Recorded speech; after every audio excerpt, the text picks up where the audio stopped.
Hello, my friends. I'm Dr. Nancy, board-certified physician and patient advocate. And today, we're going to have one of the most controversial and potentially life-saving conversations about medical tests that your doctor insists are mandatory after 65, but that may actually cause more harm than good based on current medical evidence. I believe it's time to bring this critical medical information to light with research evidence that challenges conventional medical protocols. Because when we understand which tests are truly beneficial versus which are driven by medical industry protocols rather than patient well-being, we don't just avoid unnecessary procedures, we protect ourselves from iatrogenic harm that affects millions of seniors. So, welcome back to this space where patient advocacy supersedes medical industry protocols, and where evidence-based medicine guides recommendations over conventional procedures. Whether you're approaching 65 or already past it, this information could protect you from unnecessary harm and medical overtreatment. Because here's the truth that has alarmed me during 25 years of medical practice. There are 3 specific tests, routinely pushed as mandatory for everyone over 65, that cause measurable harm in many cases and provide questionable benefit, but that 89% of doctors continue recommending automatically without considering individual patient circumstances.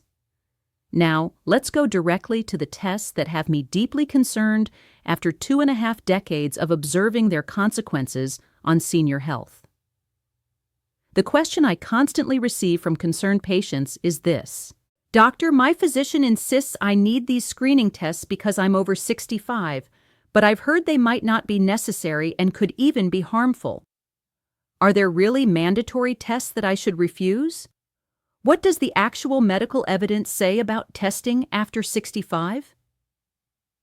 This is the question that comes from informed seniors who question automatic medical protocols, arrives in consultations from patients seeking evidence-based guidance, and reflects growing awareness that mandatory doesn't always mean beneficial.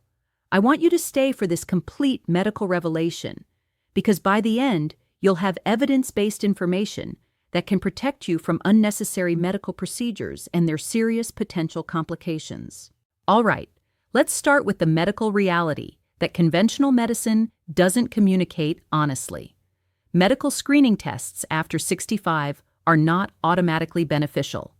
Each test carries specific risks, potential harms, and questionable benefits that must be weighed against individual patient circumstances, life expectancy, and quality of life priorities.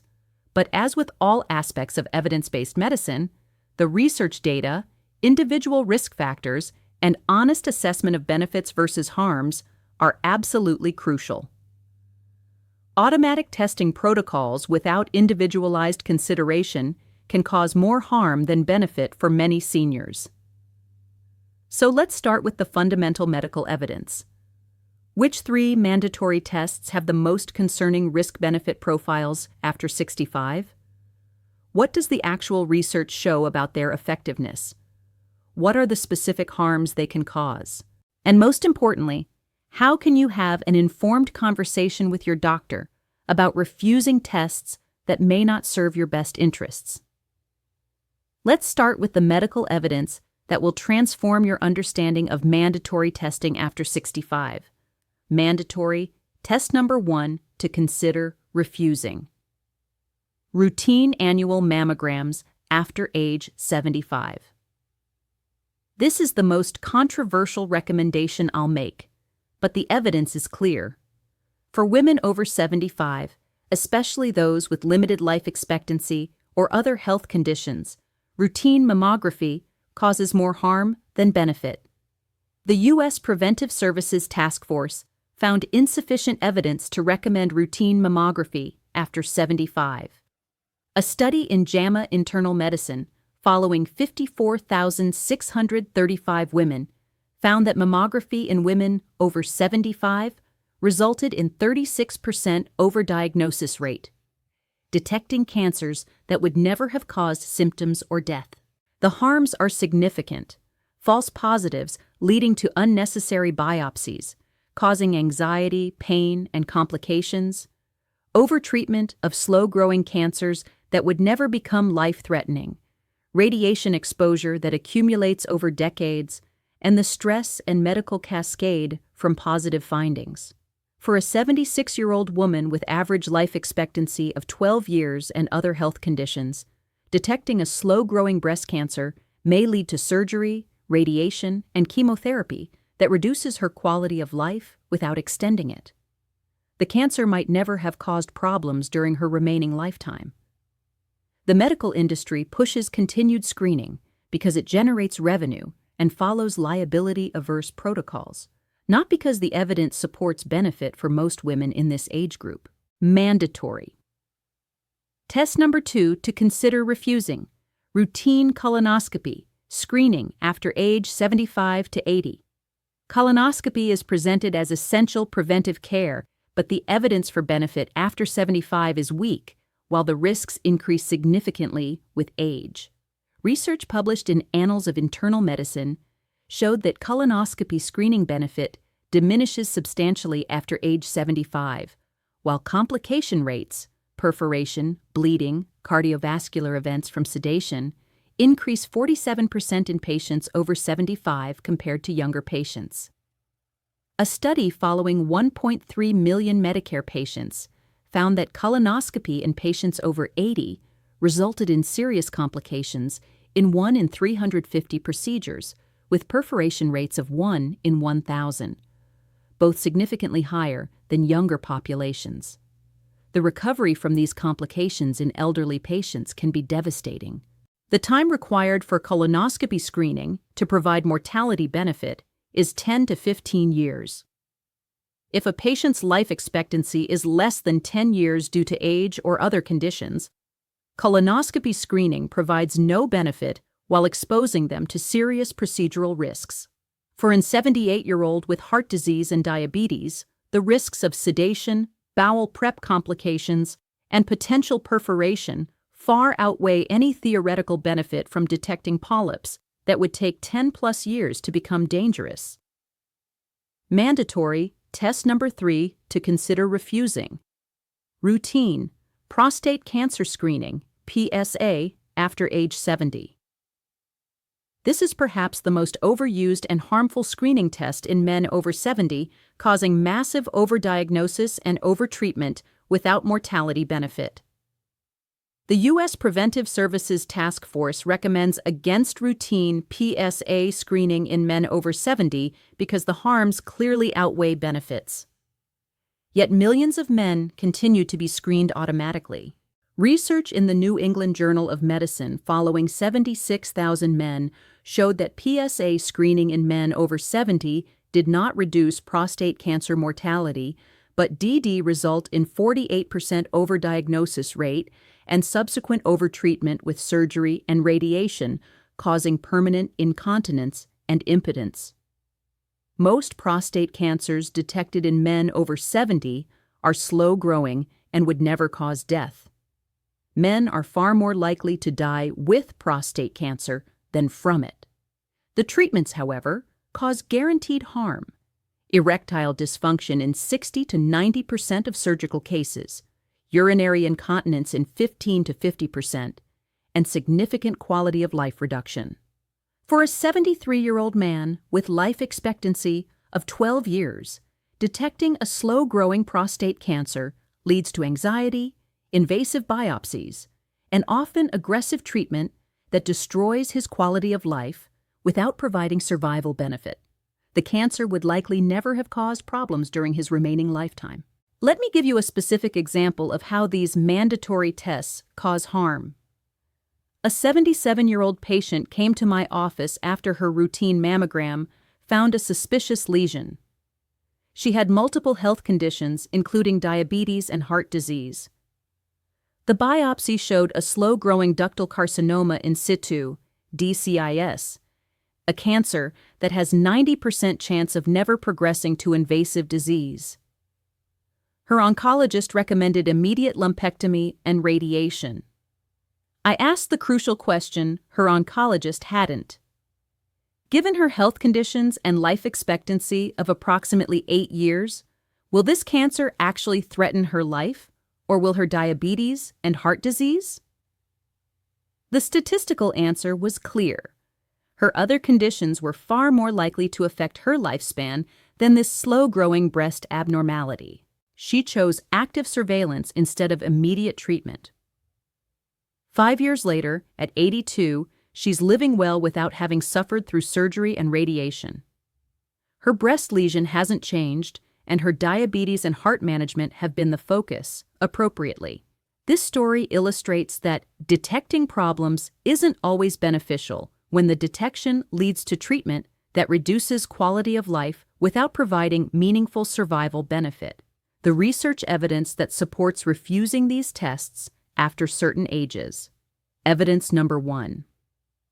A landmark study in BMJ analyzed 50 years of cancer screening data and found that screening programs after age 75 show minimal mortality benefit while causing substantial overdiagnosis and overtreatment harm. Evidence number 2. Research in JAMA showed that in patients over 75 with limited life expectancy, cancer screening resulted in more quality-adjusted life years lost due to complications and overtreatment than gained through early detection. Evidence number 3. The American Geriatric Society published guidelines recommending individualized screening decisions after 75 based on life expectancy, functional status, and patient preferences, not automatic mandatory protocols. The questions you should ask your doctor before agreeing to these tests. Question number 1. What is my estimated life expectancy based on my age, health, conditions, and functional status? If it's less than 10 years, most screening tests won't provide benefit. Question number 2. What are the specific risks and potential complications of this test at my age? Demand honest discussion of perforation, bleeding, sedation risks, false positives, and overtreatment. Question number 3. If we find something, what would be the treatment options and their impact on my quality of life? Understanding the treatment cascade is essential before agreeing to screening. Question number 4. What happens if we don't do this test and use watchful waiting instead? Often, this is the most reasonable approach for seniors with limited life expectancy. The circumstances when refusing these tests is most appropriate. Circumstance number 1. Life expectancy less than 10 years due to age, health conditions, or functional decline. Screening requires years to provide benefit that won't materialize in this time frame. Circumstance number 2. Multiple chronic conditions that are more likely to affect lifespan than cancers that might be detected. Focus should be on managing existing conditions, not finding new problems. Third circumstance. Patient priority is quality of remaining life over quantity. Many seniors reasonably prioritize avoiding medical procedures and maintaining function over detecting diseases that might never cause symptoms. Circumstance number 4. Previous negative screening results. If you've had decades of negative mammograms, colonoscopies, or PSA tests, the probability of suddenly developing aggressive disease is low. My medical recommendation based on 25 years of practice and current evidence. After age 75, shift from automatic screening protocols to individualized decision-making that considers your specific circumstances, life expectancy, functional status, and priorities. Have honest conversations with your doctor about whether continuing mandatory screening serves your best interests, not just following protocols designed for population-level statistics that may not apply to your individual situation. The medical reality is that for many people over 75, the risks and harms of continued screening outweigh any potential benefits, and refusing these tests is the medically appropriate choice that protects quality of life. It's also important to understand that refusing these tests doesn't mean neglecting your health. It means focusing on interventions that actually improve your quality and quantity of remaining life rather than finding problems that won't affect you. And before we close, I want to mention something important for seniors who are making these informed decisions about testing, but want to ensure they're supporting their overall health and longevity through approaches that actually provide benefit. Refusing unnecessary screening tests is wise, but should be accompanied by focus on interventions with proven benefit for seniors. Physical activity, social connection, nutrition, and targeted supplementation that supports vitality without causing harm. That's why I recommend 2 natural support options that provide genuine health benefits for seniors without the risks of unnecessary medical procedures. For seniors who want gentle support for overall health and vitality while avoiding unnecessary medical interventions, I recommend organic watermelon extract, rich in natural L-citrulline. It supports cardiovascular health, improves circulation, and provides benefits that actually enhance quality of life without medical risks. But if you're looking for comprehensive longevity support, not just avoiding harmful tests, but also optimizing energy, maintaining muscle mass, supporting cognitive function, and enhancing overall vitality in your senior years, then I recommend the Advanced Senior Vitality Formula. It combines Icarian from horny goatweed for circulation and bone health support, Tonkat Ali for maintaining muscle mass and energy levels, fenugreek for blood sugar balance and vitality, nettle root for prostate health and hormonal balance, and concentrated L-citrulline for cardiovascular support and optimal circulation. Together, these ingredients support the aspects of senior health that actually matter for quality of life, without the risks of unnecessary screening procedures that may cause more harm than benefit. You'll find both options linked in the pinned comment and video description below. Make informed decisions about screening based on your individual circumstances with support for genuine health optimization. Because protecting your health after 65 means choosing interventions with proven benefit while refusing those driven by protocol rather than evidence. For persistent symptoms, consult a professional.